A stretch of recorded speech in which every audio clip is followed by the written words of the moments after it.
Well, it's July 8th. It's that time to set these cameras for some antelope and get a couple mule deer cameras up.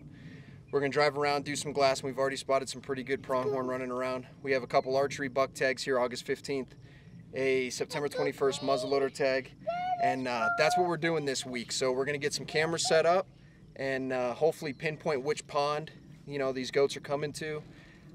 I killed mine about 150 yards up on this small pond last year. Great spot. That is the pond they wanted to be at last year. So we figured that out with setting up trail cameras. So we're going to get 2 cameras set up. We're going to set one here at this pond. It's pretty run down. There's cattle in here, so hopefully they don't beat up the trail camera too bad. And then we're going to set one at the pond where I shot one last year. Then we're going to get out of here. We're going to set a couple cameras up for muleys. And that's what we got going on for the week of July 8th. So it's busy time now. Getting out of the house, getting away from the computer and ordering the maps. That's all been done. So actually being able to put boots on soil here, it feels good.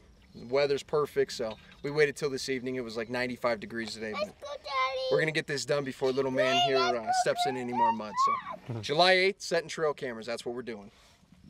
All right, buddy, stay with me. Just step in the high stuff. There you go.